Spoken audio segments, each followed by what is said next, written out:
ହରିମାଳ ମିଳିଲା ଯମୁନା କୂଳ ନଦୀ ବଢିକୁ ଦେଖି ଭଲ ଲାଗୁଛି ପ୍ରବଳ। ଏଇ ମଞ୍ଚରେ ପହଞ୍ଚିଲା ପରେ ଏଇ କିଛି ସମୟ ଶୁଣିଲି ସାର୍ ପୁରୁଣା କାମ ତ ସବୁଠି ହଉଛି। ବୁଝିଲେ ବାପି, ପୁରୁଣା କାମ ଏଇମିତି ସବୁଠି ହଉଛି, ତେଣୁ ଆପଣ ଟିକେ ଆଜି ନୂଆ କଣ ଦେଖେଇବେ। ତେଣୁ ସେଇ ଦୃଷ୍ଟିରୁ ମୁଁ ତମ ପୁରୁଣା କାମ ସବୁ କାଟୁଛି, ନୂଆ ଆଡକୁ ଆସିବା। ମା ରାଜା ଘାଟକୁ ଆସି ପହଞ୍ଚିଲା, ଦେଖିଲା ଆମେ ଘାଟ ପାଖି କେତେ ଲୋକ ବସିଛୁ। ତମେ କୁଆଡେ ଯାଉଛ? ଆମେ ମଥୁରା ହାଟକୁ ଯାଉଛୁ। ହାଟକୁ କଣ କରିବା ପାଇଁ ଯାଉଛ? ଦଧି ନେଇକି ଯାଉଛୁ ବେପାର କରିବା ପାଇଁ। ଦେଖ, ଇଏ ଜଗତର ମା ସତ୍ୟ ସନାତନୀ ରାଧା ଜଗତର ମା ହେଇକି ସେ ଦହି ବେପାର କରୁଥିଲେ ଦ୍ୱାପର ଯୁଗରେ।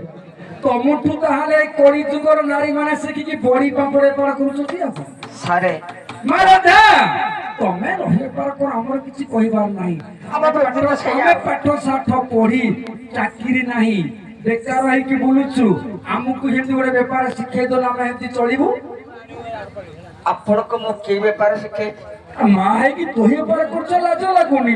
ଆମେ ଏଜୁକେଟେଡ ହେଇକି ବେପାର କଲେ କଣ କ୍ଷତି ହଉଛି ଆମର? ବେପାର ଦିଅ ନା। ଆଉ ମା ଯଦି ନ ଶିଖିବା ଆମେ କଣ କରିବୁ? ହଁ, ଆଜିକାଲି ଅନେକ ଯୁବକ ପ୍ରବର ଭାଇ ବନ୍ଧୁ ମାନେ ବେକାର ହୋଇ ବସଛନ୍ତି। କିଛି ନ ବସିବା ଅପେକ୍ଷା ଖାଟିବାଟା ଭଲ। କିଛି ନହେଲେ କାହାକୁ ଚୋରି କରିବାନି, କାହାଠୁ ଟାଉଟର କରିବାନି, କାହା ଧନ ଲୁଠନ କରିବାନି।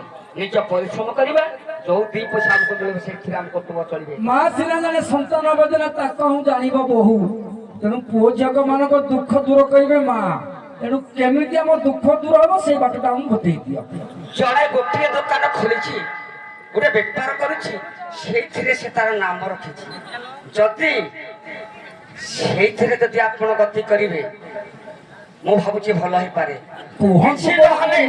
ରାସ୍ତା କଡରେ ପିଢା ଖଣ୍ଡିଆ ପକେଇ ଯିବା, କେବିନି ଟିକେ ଦେଇ ପାନ ଦୋକାନ ଏତେ ପାଠ ସାଠ ପଢି ଆମେ ଯଦି ପାନ ବେପାର କରିବୁ, ସାର୍ ଦୁଃଖ ନାହିଁ। ହଁ, କଥାରେ ଅଛି ପାନ ପିଢି ନୁହେଁ ଛୋଟିଆ ନିଶା, ଜଣା ପଡେ ନାହିଁ ଟାଣେ ପଇସା। ଯଦି ପାନ ବେପାର କରି ଆମ ପେଟ ପୋଷି ପାରିବୁ, ଆମର ଲାଜ କରିବା ନାହିଁ। ମା ତ କହିଛନ୍ତି ନା, ତାହେଲେ ଯଦି ଆମେ ପାନ ବେପାର କରିବୁ କେମିତି କରିବୁ ଖାଲି ଟିକେ କହିଦିଅ।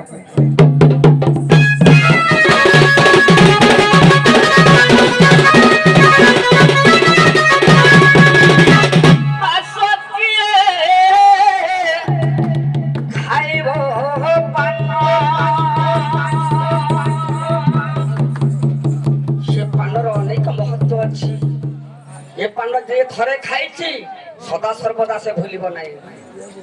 ଆସ ଖାଇବ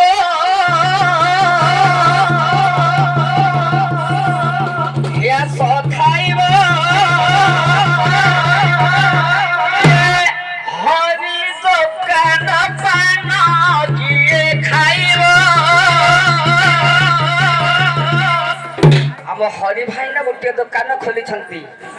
ସିଏ ପାନ ଯିଏ ଖାଇବ ତାର ସ୍ୱାଦ କେବେ ଭୁଲିବନି। ସେ ପାନକୁ ଖାଇ ଥରେ, ସେ ପାନକୁ ଖାଇ ଥରେ ହୋଇବ ଧନ। ଆସ ଖାଇବ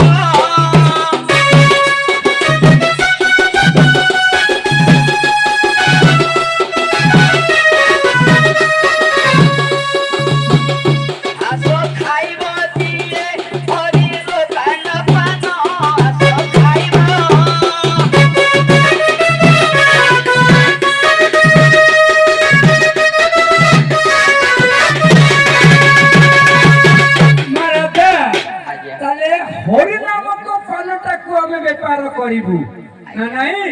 ଯଦି ହରି ନାମଟା ହେଲା ପାନ, ହରି ନାମକ ପାନରେ ଚୂନ ଦିଅ, ଗୁଆ ଦିଅ, ଆମେ ବେପାର କରିବୁ ନା। ଆଉ ସତ କଥା, ଆଉ ଚୂନଟା ନିହାତି ଦରକାର ନା। ଆଉ ଏ କର୍ମ କାଠି ଧରି ସେହି ଧର୍ମ ଚୂନ ଲଗାଇ,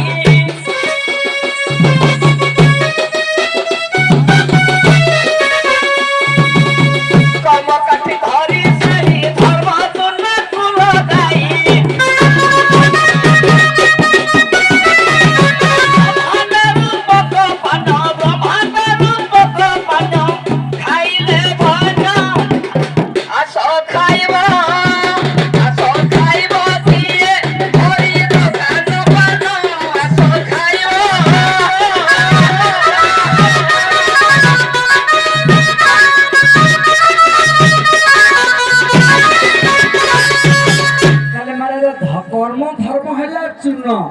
ଆଜ୍ଞା ଚୂନଟା ଦେଲ ତାପରେ କର୍ମଟି ହେଲା କାଠି ଧର୍ମଟି ହେଲା ଚୂନ ଗୁଆ ଗୁଆ ନ କଲେ କଣ ଲୋକମାନେ କିଣିକି ଖାଇବେ ବିନା ଗୁଆରେ କି ପାନ ଗୁଆଟା ଦିଅ ମତେ ଗୁଆ ଜରା ଘାସ ମାନ ବୁଟି ନିଜର ନାମ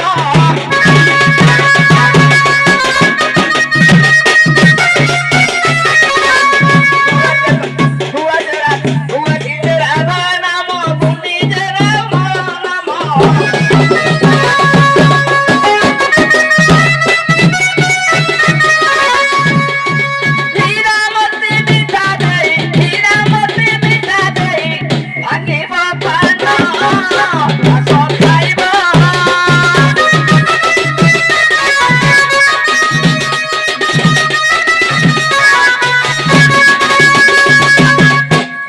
ରାମ ନାମ ହଉଛି ଗୁଣ୍ଡି ରାଧା ନାମ ହଉଛି ଗୁଆ ବଢିଆ କଥା ମା ହରିନାମକ ପାନରେ ରାମ ନାମ କୃଷ୍ଣ ନାମ ରାଧା ନାମକୁ ଯିଏ ପକେଇକି ହରିନାମ କରିବ ସେ ସଂସାରରୁ ତରିଯିବ ଏ ପାନଟା କିଏ ଖାଇକି ତରିଛି ବୋଲି ଗୋଟେ ଉଦାହରଣ ଦେଇଦେବ ଆମ ମନ ମାନିବ ତେବେ ଯାଇକି ସେ ପାନ ଆମେ ଖାଇବୁ ଠିକ କଥା ଯିଏ ଖାଇଛି ସେ ଜାଣିଲେ ଆମେ ଖାଇବା